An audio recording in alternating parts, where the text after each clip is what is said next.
Chirag Paswan Bharatiya Janata party को छोड़कर और जनता दल यूनाइटेड को छोड़कर मसलन पूरे के पूरे एनडीए को छोड़कर अपनी तरफ से हर जिले में अपनी पार्टी के बैनर तले भीम समागम कर रहे हैं, भीम संवाद का कार्यक्रम कर रहे हैं।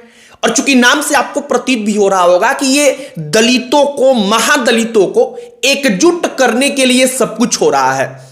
अब यहां पर जब चिराग पासवान की पार्टी की तरफ से यह ऐलान होता है तो सबसे बड़ा सवाल यह उठता है कि जब एनडीए तमाम पार्टियों को एक साथ एकजुट रख करके भाजपा चाहती थी कि इस प्रकार के कार्यक्रम हो, तो चिराग पासवान ऐसा क्यों कर रहे हैं।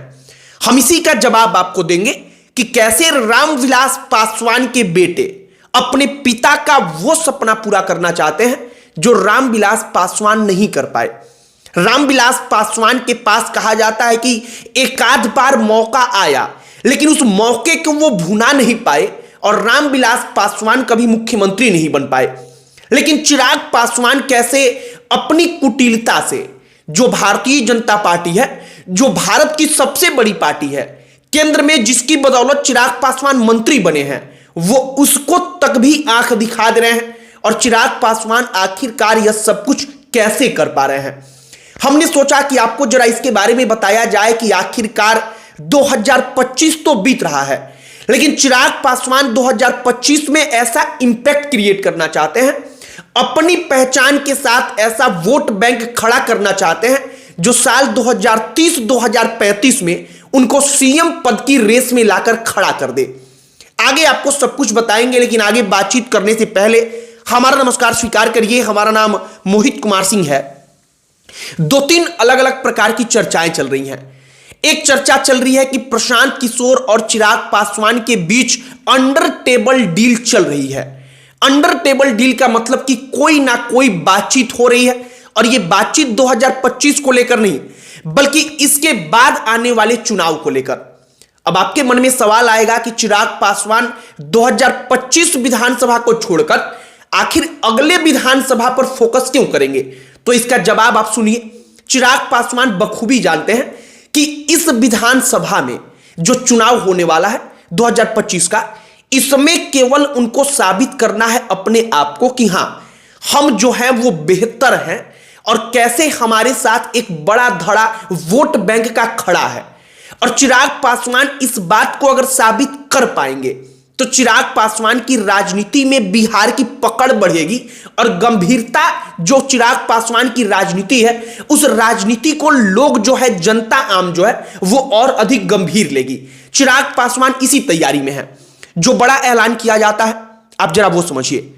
चिराग पासवान की पार्टी लोक जनशक्ति पार्टी रामविलास, वो कहती है कि भीम समागम करेंगे, भीम संवाद हम करेंगे हर जिला में। मतलब कि BR अंबेडकर के नाम पर कार्यक्रम होगा।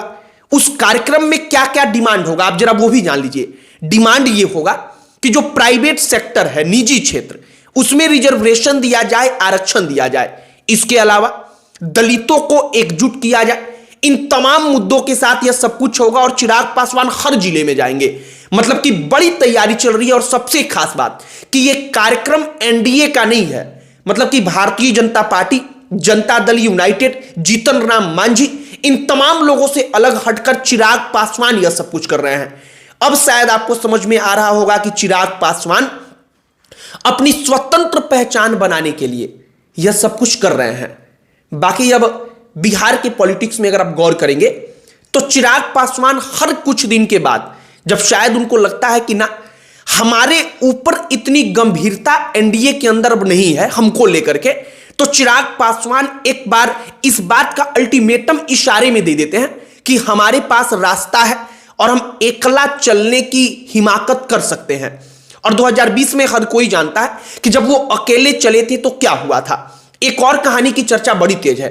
कहा जा रहा है कि जनता दल यूनाइटेड साल 2020 में जान चुकी है कि चिराग पासवान अकेले चुनाव लड़े थे, तो वो भारतीय जनता पार्टी के स्लीपर सेल की तरह से काम किए थे। मतलब बीजेपी का सीट बढ़ा था, लेकिन नीतीश कुमार का सीट घटा था। वो नीतीश कुमार के उतने सीट आ गए कि भारतीय जनता पार्टी अपने दम पर सरकार नहीं बना पाई, तो नीतीश कुमार फिर से सीएम बन गए। जेडीयू जानती है कि अगर इस बार चिराग पासवान कुछ भी ऐसा करेंगे तो नीतीश कुमार को सीएम बना पाना आसान नहीं होगा।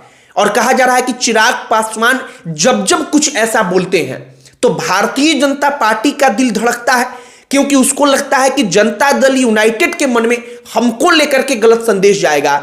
और जेडीयू को लगता है कि अगर चिराग पासवान 2020 के जैसे अकेले चुनाव लड़ गए तो फिर इस बार हमारा खेल कहीं खत्म ना हो जाए।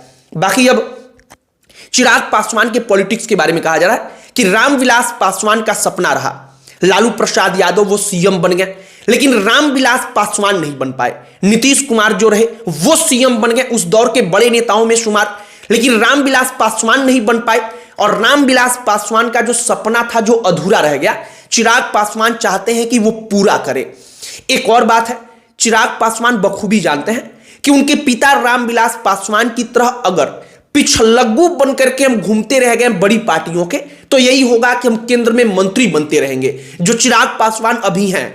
लेकिन अगर मुख्यमंत्री बनना है तो अपनी स्वतंत्र पहचान बनानी होगी। और चिराग पासवान कम से कम अगर हिम्मत दिखा रहे हैं तो यह वाकई में काबिले तारीफ है कि चिराग पासवान भारतीय जनता पार्टी के सामने सर उठाने की जरूरत एनडीए में रहकर कर रहे हैं, जबकि वो जानते हैं कि अगर भारतीय जनता पार्टी चाह दे तो केंद्र का मंत्री का पद उनके पास से चला जाएगा। और चिराग पासवान के चले जाने से केंद्र की सरकार पर कोई इंपैक्ट भी नहीं पड़ेगा, मतलब केंद्र की सरकार वैसी की वैसी चलती ही रहेगी।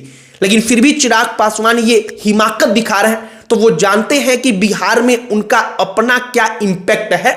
और भारतीय जनता पार्टी जानती है कि चिराग पासवान अगर हमसे दूर हो गए तो चुनाव में, जो विधानसभा का चुनाव होगा, उसमें हमको कितना बड़ा खामियाजा भुगतना पड़ सकता है। बाकी चिराग पासवान की राजनीति को लेकर तमाम प्रकार की चर्चाएं चल रही हैं।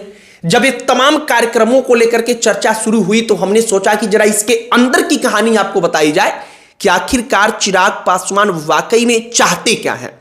चिराग पासवान का मोटो क्या है कि क्या 2025 में वो सीएम बन ही जाएं, या फिर 2025 में केवल वो अपनी ताकत का एहसास कराना चाहते हैं और साल 2030-35 उनके निशाने पर है।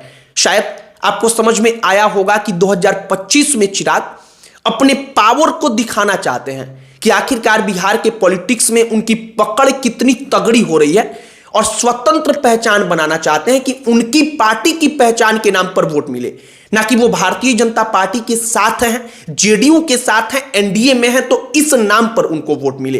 बाकी हमने आपको पूरी कहानी बताई है, आपकी प्रतिक्रिया का हमें इंतजार रहेगा।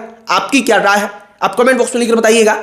बाकी अन्य कोई टॉपिक जिस पर आप चाहते हो कि हम चर्चा करें, कोई कहानी जिस पर आप चाहते हो कि हम उसे सुनाएं बताएं, तो आप कमेंट बॉक्स में लिखकर बता सकते हैं। कोई विधानसभा सीट जिसके बारे में आप चाहते हो कि हम चर्चा करें तो आप उसे भी लिखकर बताइएगा। वीडियो यहीं पर समाप्त करते हैं। अंत में हमारा परिचय, हमारा नाम मोहित कुमार सिंह है। बहुत बहुत धन्यवाद।